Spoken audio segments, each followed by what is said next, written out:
김정은 위원장 최단 코스를 이용해서 어제 평양에 도착했습니다. 김정은이 평양에 빨리 갈 수밖에 없었던 이유가 무엇일까요? 만나야 할 두 사람이 있었기 때문인 것 같습니다. 만나야 할 그 두 사람. 글쎄요. 근데 일단 김정은 위원장 베이징을 들르지 않고 곧장 평양으로 직행을 했지 않습니까? 그런데 이런 얘기가 들리고 있어요. 시진핑 주석이 곧 평양을 방문할 준비를 하고 있다라는 이야기가 들리고 있습니다. 예, 그렇습니다. 시진핑 주석이 평양을 방문해서 김정은 위원장과 북중 정상회담을 할 것이라는 이야기가 들리고 있는데요. 그것에 대한 어떤 방증으로서 리길성 북한 외무성 부장이 베이징을 방문하고 이어서 다롄에 또 머물렀다고 합니다. 과거에 이제 2차 북중 정상회담을 다롄에서 개최한 적이 있거든요. 네. 그러면 이번에도 그럼 김정은 위원장이 다롄으로 가서 시진핑 주석과 또 정상회담을 하는 것이냐, 아니면 지금까지 한 두 차례 정도 이렇게 김정은 위원장이 중국을 방문했기 때문에 네. 이번에는 시진핑 국가주석이 이제 북한을 방문해서 또 정상회담을 하는 것 아니냐, 이런 지금 해석이 나오는데요. 이걸 어쨌든 간에 지금 하노이 회담 결렬이라는 아주 전대미문의 사태가 터졌기 때문에 북한과 중국 간에 어떤 협의를 해야 될 어떤 긴박한 사유가 생겼다. 이런 지금 분석이 나옵니다. 하태우 부장, 물론 북한과 중국 둘만 놓고 보면 아주 긴박하게 협의를 할 내용이 있는 건 맞습니다만, 글쎄요, 하노이로 갈 때는 중국이 든든한 뒷배 역할을 해줬지만 지금 결렬된 이 상황에서 또 미중 간 무역 전쟁이 치열한 이 상황에서 중국이 과연 북한을 저렇게 뒷배 역할을 지금도 해줄 수 있을까요? 미국 눈치 보이잖아요.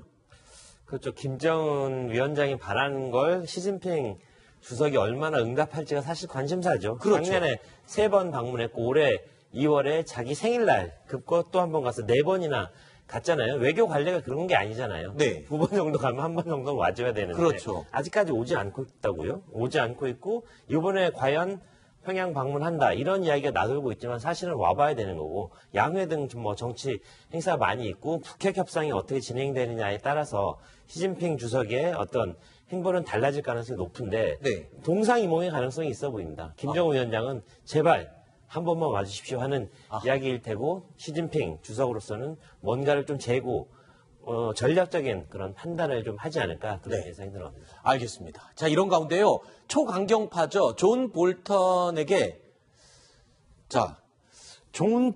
밀려나서 시골 순회를 지금 다니는 거 아니냐, 이런 시선을 받고 있는 사람이 있습니다. 바로 폼페이오 국무장관이죠. 폼페이오 국무장관이 입을 열었습니다. 그런데 의외로요, 김정은 위원장의 가장 아픈 곳, 아킬레스건이라고 할 수 있는 북한의 인권 문제를 언급했습니다. Truly wonderful people who suffered a horrific loss. And the president said that again yesterday, too. The president also said that he understands who's responsible for his death. It's the regime in North Korea. He holds them responsible. You know, most folks who are asking this question really are trying to get at why would we engage? Why do we have those discussions in Hanoi? Why have I been negotiating with a country that has horrible human rights abuses? And the answer is, you know, those were going on for an awfully long time. The previous administration took an approach of strategic patience. You can see that didn't work. We're trying to fix it. We're trying to correct. The Korean regime is responsible for the death of Otto Warmbier. 박사님, 존 볼턴 초강경파가 지금 급부상하면서 강경책을 계속 밀어붙이는 상황에서 사실 폼페이오 국무장관은 이도저도 아닌 결과를 낳았다라고 비판이 있었지 않습니까? 자, 근데 이번에 그걸 의식해서일까요?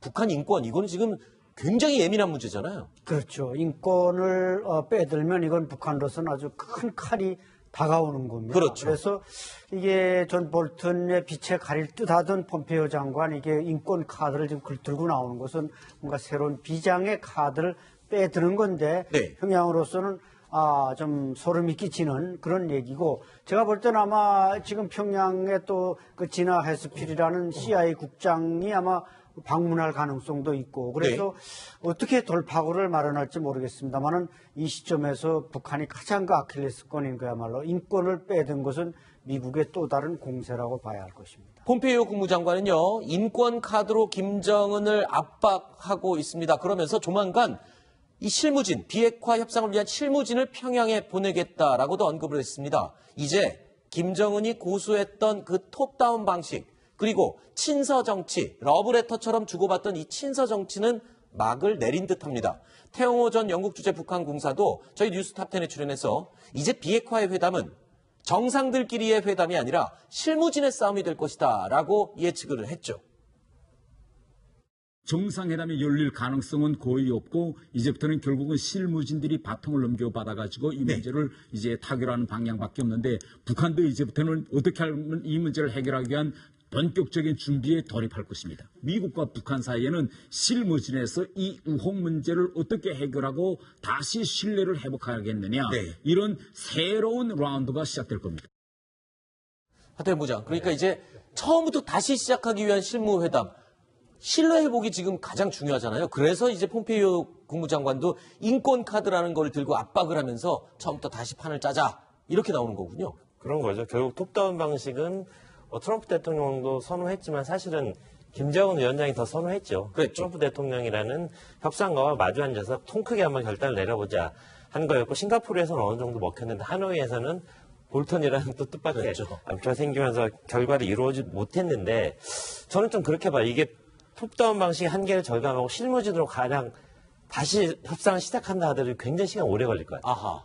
왜냐하면 대통령 간에 양 정상 간에 합의를 하려고 시도했는데 너무 큰 격차를 확인했잖아요. 그렇죠. 근데 거기까지 갈 때는 비건과 김혁철이라는 실무라인들이 만들어서 올려준 건데 퇴짜를 맞은 거 아니겠어요? 그렇죠. 그 상황에서 비건과 김혁철이 다시 만난다 한들 과연 어디까지 협의를 할 수 있을 것인가. 그렇죠. 그런 거 볼 때 이게 굉장히 오랜 장기적인 싸움으로 다시 들어가는 거 아닌가 하는 그런 우려가 듭니다.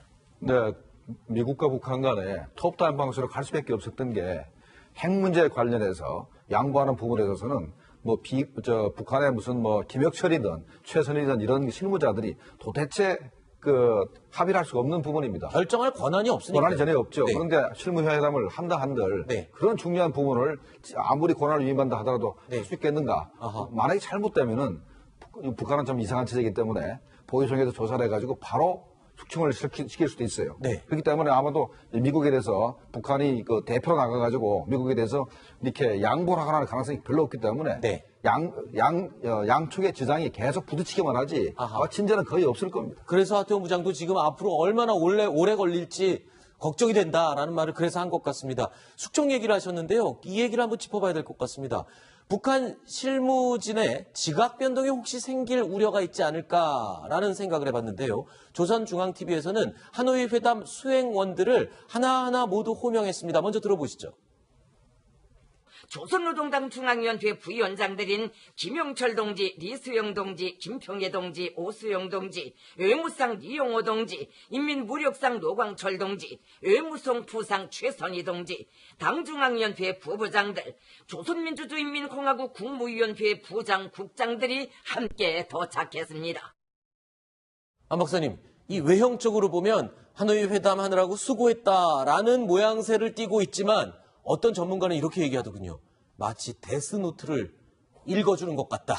이런 얘기를 합니다. 그렇죠. 그래서 이제 말씀들 하셨지만 어쨌든 이제 링 위에 새로운 선수를 올려놔야지. 기존 선수를 올려놓고 이 팬들에게 지루한 모습을 재방송할 수는 없는 겁니다. 따라서 제가 볼 땐 뭔가 외교에는 문외한인 대남통인 김영철이라든지 물론 김혁철은 또 외교에는 또 달인이라고 하고 30대의 차관급에 오른 기라성 같은 인물이지만 아까 말씀하신 대로 이게 김정은 위원장이 결재가 없이는 운신의 폭이 없기 때문에 그럼에도 불구하고 이번엔 대폭 바꿔야 된다. 또 미국이 원하는 게 이용호 외무상 아니겠습니까? 그전부터 미국은 계속 김용철 빼고 이용호 좀 넣어달라. 이용호는 영어도 잘 되고 그러니까 대화에서 아무래도 의사소통이 잘 되거든요.